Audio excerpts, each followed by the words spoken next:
Think your favorite blinged-out Hollywood star spends a lot of dough? That's for sure. Think again.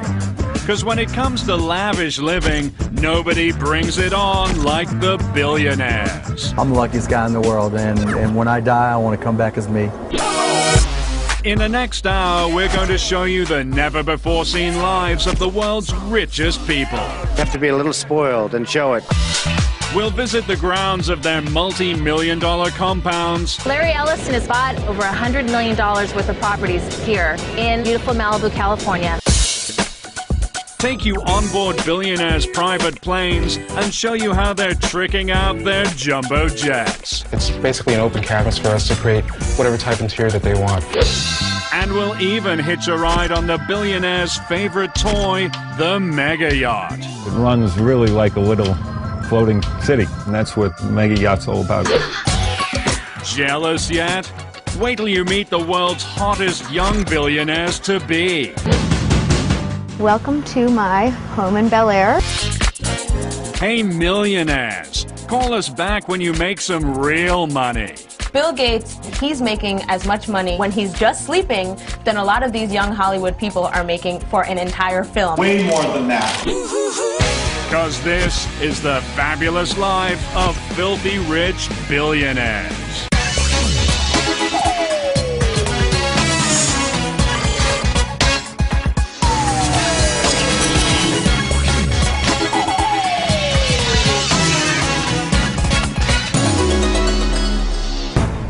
In 2006, Donald Trump filed one serious lawsuit in civil court, demanding $5 billion in damages. What happened? Was somebody cheating in his casino? Did somebody rob Trump Towers? Oh no. It was far worse. Some reporter had the gall to accuse Donald Trump of being only a millionaire. It really has nothing to do with ego. Who would think that one would find it slanderous to be called a millionaire, but be suing a reporter who said, hey, he's only worth about $250 million, but no, the Donald says it's more like $2.7 billion. Being a billionaire for Donald is a brand. People need to associate him with billions, otherwise they're not going to be paying $30 million for apartments. Yeah, because gaining entree into the billionaire club means joining the most elite economic class on Earth. Out of a global population of 6.5 billion humans, a mere 793 are billionaires. Just the interest on the money they have is more than most millionaires will ever collect in a lifetime. Let's take a rich Hollywood celebrity like Reese Witherspoon. She makes up to $29 million a movie. In order for her to become a billionaire, she would have to make 35 movies. That's how rich these billionaires are. If a billionaire wanted to, they could buy about 3,000 Rolls-Royce cars, and that would only get through $1 billion of their fortune. Wow, how far we've come. And if you're lucky enough to join the select club of 10-digit dudes, living in some rinky-dink mega mansion simply won't do. If you're an A-list celebrity, you might be looking in the range of $10 million for real estate. If you're a billionaire, you don't really have a range. You can go $20 million, $40 million, $60 million, as much as it takes to get what you want. These billionaires have homes all over the world, so when they think about buying a new one, they don't agonize about a multi-million-dollar mansion the way a millionaire would. Yeah, because in the world of billionaires, buying a mega home is as easy as grabbing a pack of Twizzlers at the checkout. Just ask billionaire Dallas Mavericks owner Mark Cuban. He bought this Dallas mansion for $15 million in 2000 without ever laying eyes on it. This is my house, Casa de Cubana, and believe it or not, I bought this house sight unseen. A buddy of mine said, trust me, it's a great deal. And then I said, okay, when you have a lot of money, you can take chances. That's one of the great things about being a billionaire, you know? Mark's Casa de Cubana spans 24,000 square feet. And look out back. There's a gazebo big enough to fit a couple of million-dollar homes. But for Mark, it's just a place to keep his barbecue grill out of the rain. I ain't even started yet. This is our summertime hangout here. Now, to some people, this might be a tennis court, but when you own the Dallas Mavericks, this is a basketball court. Then obviously after you get sweaty, then you got the pool. Most people have to like fly somewhere. This is kind of like our own resort. And even though his joint is spread across 7 acres, Mark's got one problem most billionaires would rather live without. Neighbors. That's why they're spending insane bucks to get extreme isolation. Billionaires sometimes don't want next-door neighbors, and they're probably the only people on Earth who can afford not to have them. Just ask the richest man on the planet, Microsoft founder Bill Gates. Not only does he have this 66,000 square foot, $140 million high-tech Seattle mega home, but he bought up the 11 surrounding plots for an additional $14.5 million just to make sure he never has to deal with the neighbors. It's a lot more than that. Bill Gates bought about a dozen properties on the shores of Lake Washington, which totally insulate him and his family from the world. And Bill's Microsoft co-founder, Paul Allen? With a net worth of $22 billion, he's got plenty of cash to make sure nobody's shacking up next door. Paul built a 7.5-acre, 47,000 square foot compound on Washington State's breathtaking Mercer Island. This $120 million estate has not one but 5 mansions, including a 10,000 square foot abode for Paul and a 6,500 square footer for his mommy. I think it makes a lot of sense. One mansion is for his mother. The others might just be buffers so that he doesn't have to have somebody living next to him.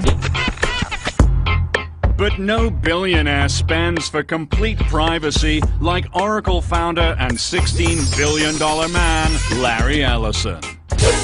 He already owns $245 million worth of real estate around the world. It's bought and paid for. But Larry wanted even more solitude. So in 2003, he set his sights on a nice quiet spread in Malibu Beach. Only problem? There's no such thing as a nice quiet spread in Malibu.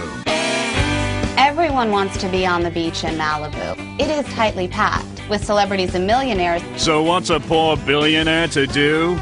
Easy. Larry just bought up a whole swath of homes in Malibu's most exclusive area, Carbon Beach, and made himself the only kid on the block. It's so rare to actually get property available on Carbon Beach. Behind us here are 5 consecutive properties that Ellison recently purchased. He actually went up to the doors and knocked and said, I'm going to give you an offer that you can't refuse, and basically they decided to sell. Yeah. Yes, that's 5 ultra-plush beachfront properties in a row. Just for a little freaking privacy. Within the last few years, Larry Ellison has bought over $100 million worth of properties here in beautiful Malibu, California. If you have a palace, that just gives you cachet way far above and beyond a regular billionaire. Owning a palace is the ultimate in billionaire living, and one of the fringe benefits of being a royal billionaire. Can you imagine calling Domino's Pizza and say, like, yes, I need like a pepperoni pizza, sent it to the palace. But if you thought palaces were just something of the past, think again. Because these days, billionaires are building brand new ones. Bigger and more tricked out than in the days of yore. Take this guy, the oil-rich Sultan of Brunei. He built himself this shiny new palace in the early 80s. And at 2.1 million square feet, it's the largest residential palace in the world. This place is gold-domed. It's bigger than the Vatican. It's on par with Versailles. It's got 1,788 rooms, and its dining room seats 5,000 people. Then there's 49-year-old Saudi Prince Al Walid. In 1997, he dropped $130 million to build his very own palatial oasis. Why not when you're worth $20 billion? Prince Al Walid of Saudi Arabia's palace is bigger, grander, more lavish, probably, than the homes of the top 5 billionaires in the world put together. And this is someone who's living truly the most luxurious and wealthy lifestyle that you can imagine. Close your eyes and imagine Prince Al Walid's personal paradise in Riyadh, Saudi Arabia. With 317 rooms, this Mideast mammoth checks in at 400,000 square feet. It's got a 20-foot-high wall of water fountain and a 75-foot-high foyer framed by jewel-winding staircases. There are also indoor-outdoor swimming pools, a screening room, a bowling alley, and a beauty salon. I feel at home, really. I like it. And just like a Sahara sandstorm, Al Walid's ginormous palace has been known to swallow travelers whole. I got lost in his closets. They just would go on and on and on. You had no idea where you were. Everyone walks around the prince's palace with walkie-talkies and say, I'm in this green room. Oh, that's the so-and-so room. Go into the blue room, and then a quarter mile later you'd be somewhere and maybe someone would find you.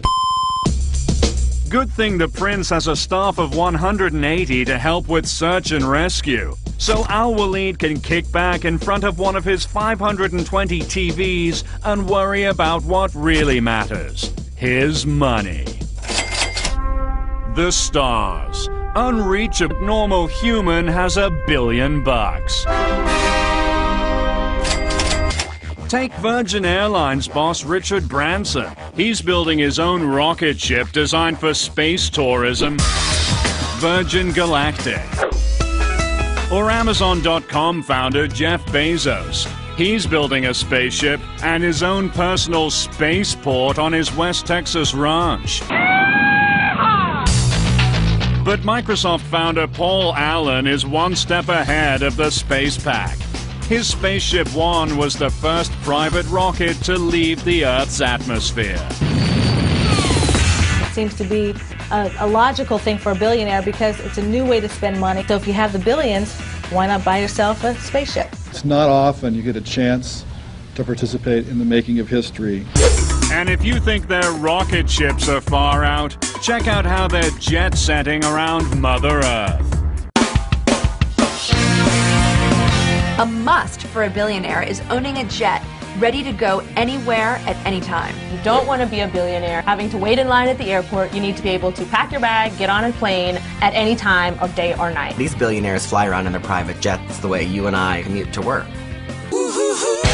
And the billionaire's staple sky ride? It's one of the speediest things on two wings, the super-fast, super-fly Gulfstream. Billionaires purchase Gulfstream jets because they want to get someplace in a hurry. They're sleek, they're modern. So many billionaires have their own Gulfstream. Oprah has one, Larry Ellison has one. It's the ultimate status symbol. Just ask internet billionaire Mark Cuban. He bought this state-of-the-art Gulfstream G550 in 2005 for $42 million. Most people have an easy chair or a favorite chair at home. This is my favorite chair. Right here on the jet where I can just kick back and just do whatever. Where most people are worrying about everything that might come up, I'm flying somewhere fun. I'm on my way to Vegas. You know, if I get a wild hair and we want to go to dinner in New York or LA, great. Cuban's Gulfstream G550 has a full-time pilot, wood imported from the Ivory Coast, 24-karat gold cup holders, and state-of-the-art technology, all customized to Mark's specifications. The nice thing about having billions of dollars is that you get to do what you want, where you want, how you want, when you want. I'm the luckiest guy in the world, and when I die, I want to come back as me.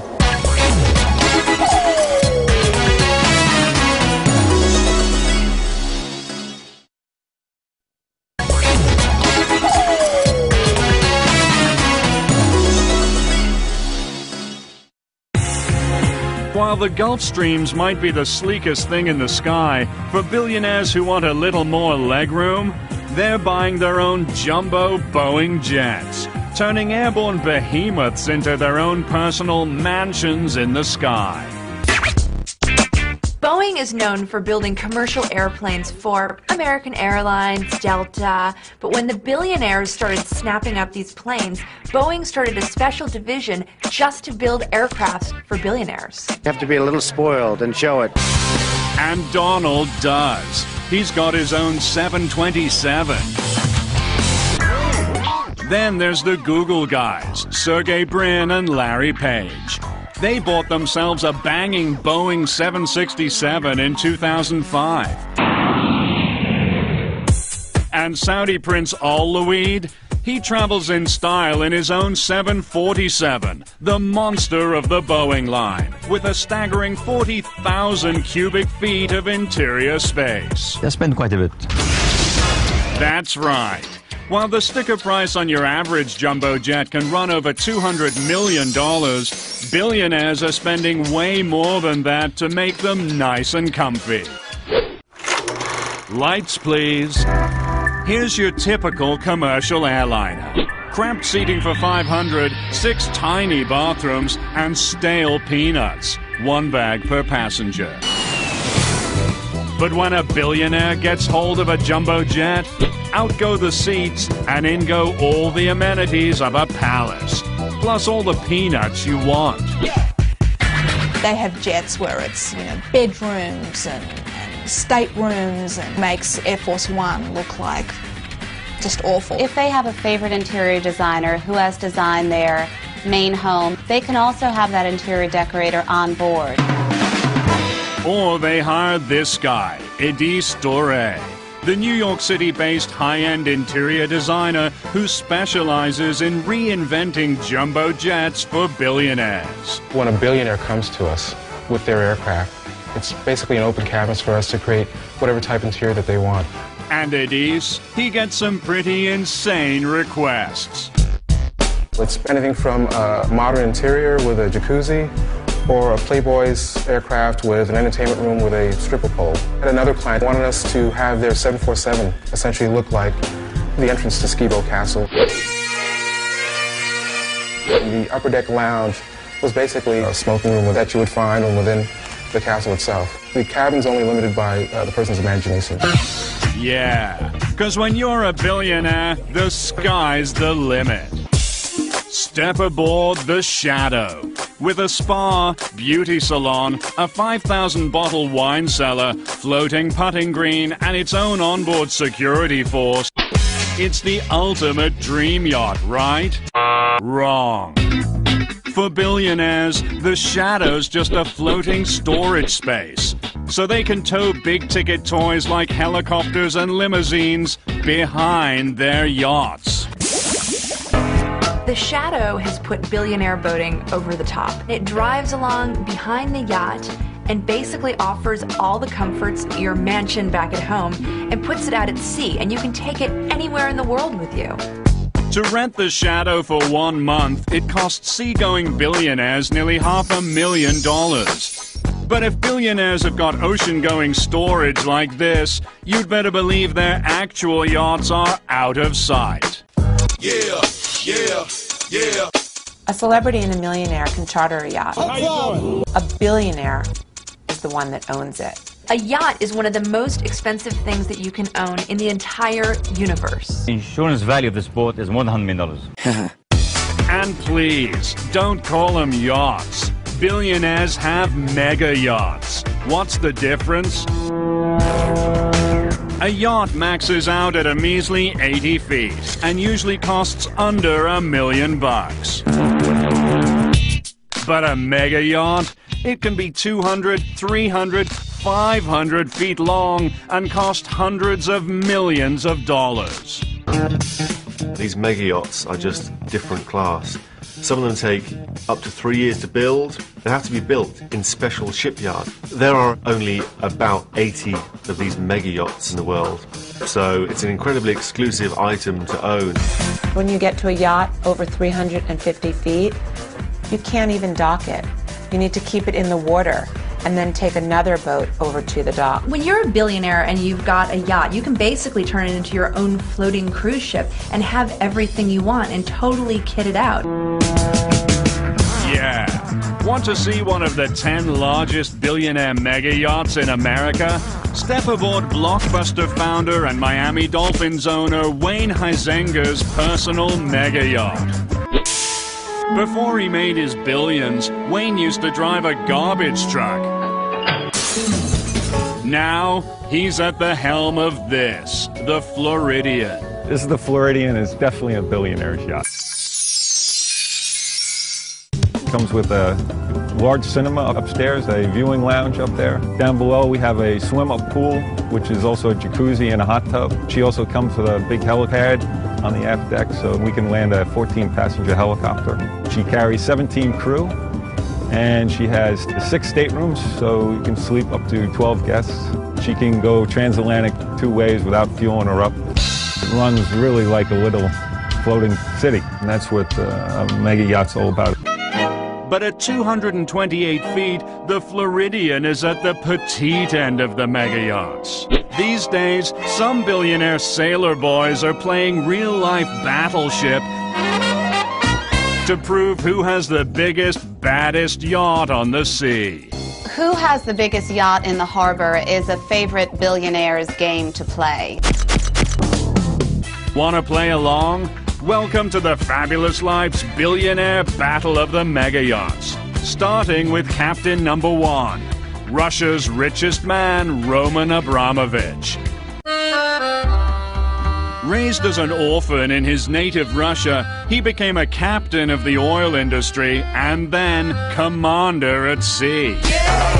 Roman Abramovich owns 4 yachts. In 2004, he took them all to Portugal and had breakfast on one, lunch on another, and dinner on yet the third. Roman's flagship,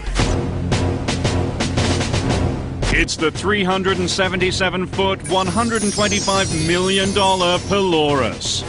With an indoor pool and steam room, antique wooden floors, a staff of 42, and rooms for 22 guests. And for this safety-conscious billionaire, it's all about the security. His Polaris features a submarine for hunting deep-sea mines, a built-in missile detection system, and a bulletproof exterior. He's got it on the yacht, he's got it on the plane. I mean, you wonder if he walks around town with a little bubble around him that's an anti-missile defense system. So Roman's got a whole lot of boat. But billionaire captain number 2 in our battle of the mega yachts? Microsoft playboy Paul Allen. He has a fleet that'll blow Romans out of the water. And his big dog, it's called the Octopus. I mean, it's just amazing. Paul Allen's 414-foot, $200 million yacht is called the Octopus, and it's got a basketball court, a movie theater. It's longer than the Seattle Seahawks football field, the football team that he owns. He uses it to throw these fabulous parties where he entertains amazing celebrities all the time. Just last year, Paul Allen had the likes of George Lucas, Justin Timberlake and Cameron Diaz, Bono and Usher on his yacht. When Usher was on board the ship, he recorded a song with Paul Allen in the onboard recording studio. But docked right next to Allen's Octopus and all those exotic party locales is an even bigger boat. The $200 million Rising Sun. It belongs to billionaire captain number 3, Allen's tech industry rival, Larry Ellison. Larry's 5-story maritime monster features 82 rooms, a spa, and a basketball court that doubles as a helipad. And at 453 feet, it outstrips Paul's Octopus by 39 feet.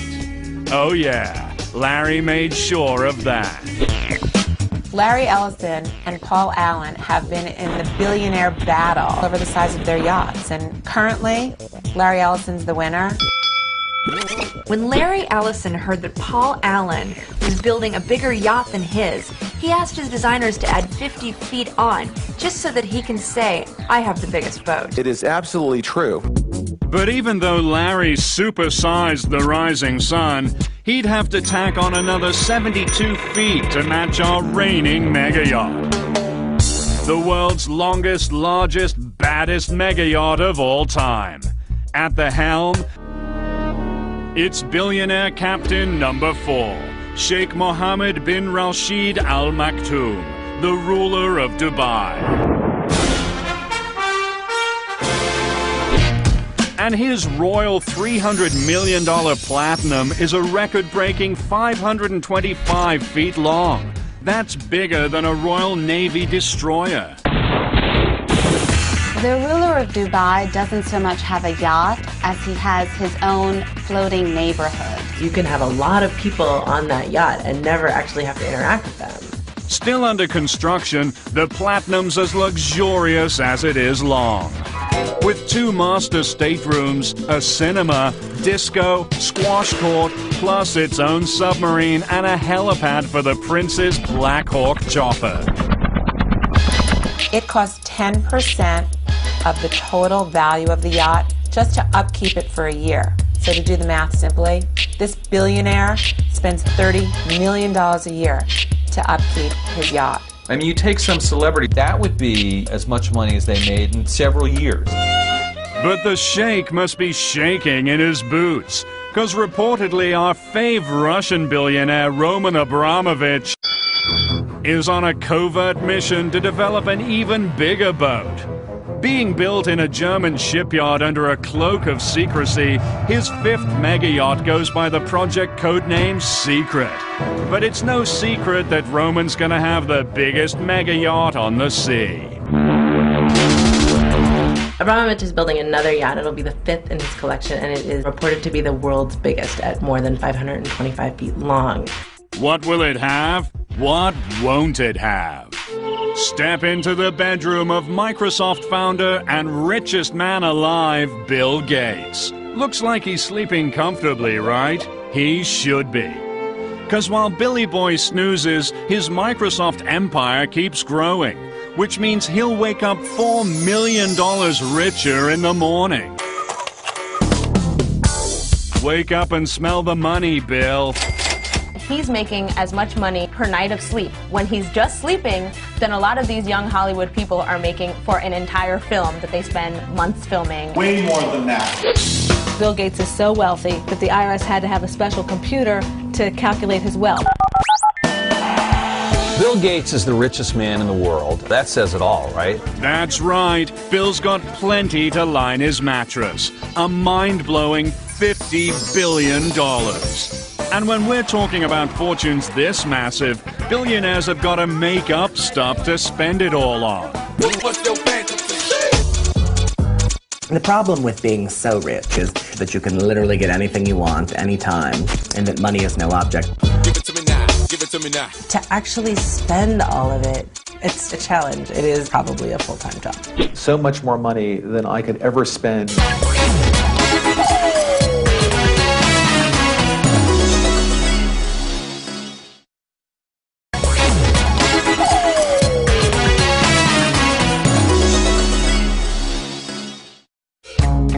Billionaires buy things that even the super rich would think is extremely extravagant. It's called fantasy spending. Take billionaire record company mogul David Geffen. He doesn't have regular floors in his Beverly Hills estate. Oh no. He's got the very wood floors where Napoleon proposed to Josephine. And our buddy Bill? He recently bought an ultra-rare notebook belonging to Leonardo da Vinci for $32 million. Bill Gates spent $32 million on a little notebook that Leonardo da Vinci had scribbled some ideas in. That's how rich these people are. They could just drop $32 million on a little 72-page notebook. But the latest, most lavish trend in billionaire fantasy spending, it's all about owning their own sports franchises. If you're a billionaire, there are only so many fabulous things that you can spend your money on. Cars, houses, jets, yachts. But sports teams give you the opportunity to own people.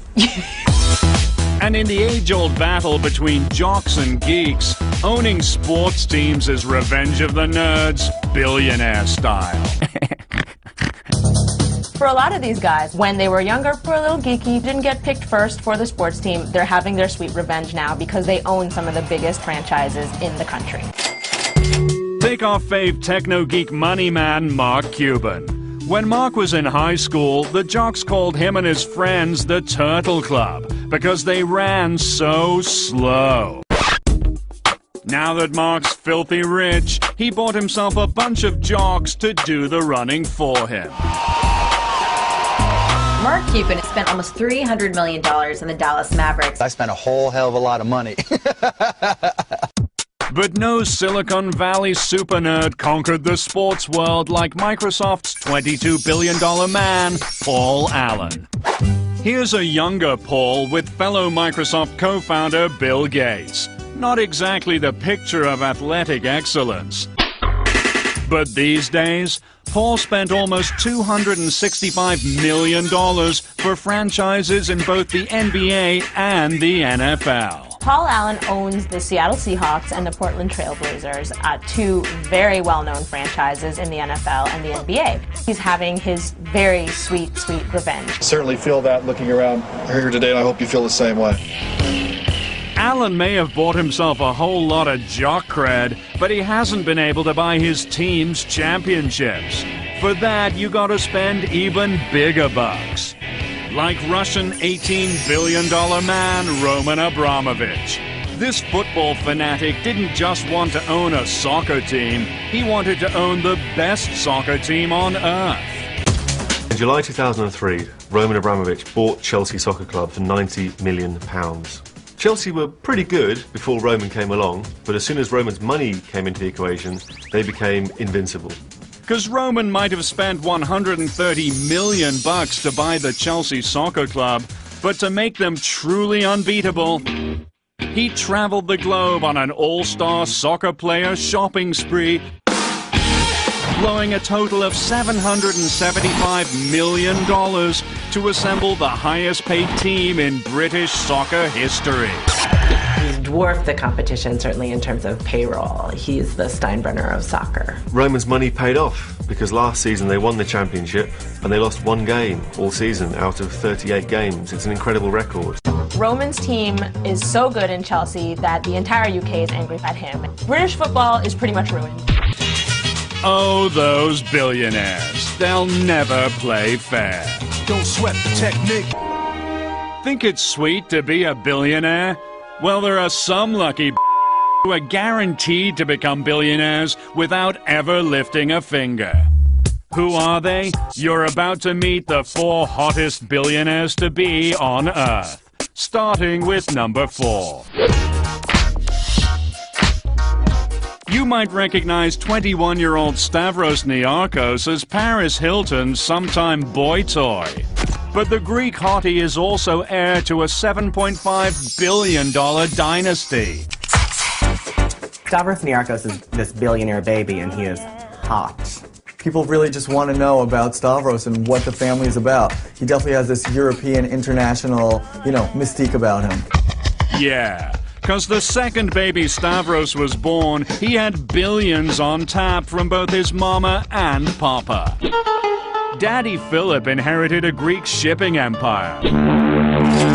And Mommy Victoria, she's a Guinness. Of the Irish billionaire beer dynasty Guinnesses. He's got billionaires coming from both sides of him. That's 2 billionaires squeezing one out. Stavros spent a lot of his childhood in Samoritz, Monaco, those kind of billionaires' hangouts, skiing, windsurfing, playing around on yachts, having a great time. And lately, he's even gone a little Hollywood. He was dating Mary-Kate Olsen for a while, and then he started dating Paris. He's really gotten involved in some crazy hijinks. He supposedly trashed a hotel room in Las Vegas over Kelly Osbourne's birthday weekend. He wrecked Paris's $300,000 Bentley. So what? This guy can smash as many Bentleys as he wants. That's hot, whatever. Stavros just earned the first installment of his future fortune. With his 21st birthday in April 2006, he inherited $275 million. Just a taste of the riches to come. Number 3, Amanda Hurst. She's 22, with brains, beauty, and a last name that's truly legendary in the world of American money. Amanda Hearst is a descendant of William Randolph Hearst, the legendary newspaper man. You know, the Hearsts, of course, are worth billions, you know, through their publishing empire. Amanda Hearst is really keeping up the tradition of an old-school billionaire-to-be. She has just sophistication, style, and class oozing out of her. Amanda's an heir to a $5.2 billion publishing fortune that includes 12 daily newspapers and over 120 magazines. And she isn't just sitting pretty on the Hearst media empire, she's looking hot in front of the camera too. In the great tradition of spawns of the rich and famous being models, she's modeled for Town & Country magazine, she's modeled for Tommy Hilfiger. People are clamoring for her to do their campaigns and be in their runway shows. But if you stood to inherit billions, why in the hell would you work for a living? Amanda donates whatever she makes on the runway to charity. Next, 26-year-old Casey Johnson. Casey's dad is sitting on an old money war chest of $3.6 billion. The Johnsons' money comes from Johnson & Johnson's, you know, baby powder, Band-Aids. You just go into the medicine cabinet, there's tons and tons of Johnson & Johnson product. Her dad also owns the Jets, so basically they're definitely a powerful name in this country. Casey Johnson hangs out with other famous celebutantes like the Hiltons, but the Hiltons aren't billionaires. Casey's family is. Casey definitely stands to inherit a big fortune, but she's already spending like she's got one. Want proof? Casey invited us over to her brand new multi-million-dollar LA mansion to show us how a billionaire-to-be really lives. Welcome to my home in Bel Air. We're going down to the pool area, which is kind of a hike. When I first saw the view of the pool from the house, is kind of when I fell in love with the home. And there's a lot to love. With a formal sitting room, a dining room, and even a guest house for her full-time live-in chef. But who cares about that stuff? For a billion-dollar fashionista, it's all about closet space. I can be in cowboy boots and jeans, and the next day I can be in Pucci. And then the next day I can be in an Armani suit. And she's got plenty of shoes to match. A collection that includes roughly 200 pairs of ultra-lavish Manolo Blahniks worth an estimated $130,000. I love shoes. I'm a shoe freak. Manolo Blahnik. He just started making 6 inches, and he only made a couple pairs, so I bought all of them. But a billionaire-to-be can't keep her cash in her shoes. She's got to have a whole lot of handbags. And Casey, she's got around a whopping 400 pricey purses. This is where I keep the majority of my handbags. Well, I love Hermes. I like Gucci. I like Chloe, you know, the Paddington bag. Fendi. I love Chanel. Very cute. If someone followed me around with a camera for 24 hours, they would not believe my life because it's absolutely incredible. As one of 3 siblings, Casey will likely inherit at least $1 billion. But the best part of being heir to the Johnson & Johnson fortune? Baby powder with your name on it. I represent, okay? Billionaire-to-be number 1, it's got to be the 23-year-old Brunei-born, London-bred party machine named Prince Azim. And that's no pretentious fancy boy name. This guy's really a prince. He is your ultimate billionaire-to-be. He has no top on what he could spend. Yeah. Because when your daddy is the Sultan of Brunei, sitting on $20 billion, you'd better believe you can afford to live a little. Prince Azim has a father that is known all over the world as an icon for lavish spending, and this kid is definitely following in his footsteps. He is following a tradition of sort of international, rich, jet-set types who throw tons of money around and love to mix with the celebrities. When the raging royal turned 23 in 2005, he flew in half of Hollywood to help him blow out the candles in London. Princess whisked in some glamorous celebrities: Scarlett Johansson, Misha Barton, and Kid Rock. Kid Rock. Get me Kid Rock. Everybody wants to get some stupid cash, right? And when the young prince isn't just importing celebs for his shindigs, he's lavishing them with expensive gifts to make sure they're best friends forever. Princess really, really loves to go over the top when he wants to meet someone he really likes.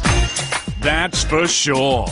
After seeing Usher live in 2001, he reportedly sent the R&B stud $250,000 worth of booty, including a pair of Nikes encrusted in diamonds. Ooh, baby. It was really, really sexy. And now they're friends. It worked. Oh yeah.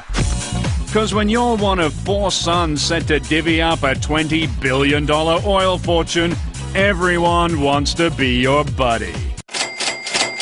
Now when I say fab, y'all say life, fab, life, fab, life. When I say fab, y'all say life, fab. Oh, yeah. You wanna ball like me, floss like me, wear Gucci and Louis Vuitton like me, dress like me, get the best like me, private planes all over the rest like me, crystal heights, forget about the price. I'm living that fab life. When I see something I don't think twice, I'm living that fab life. Now when I say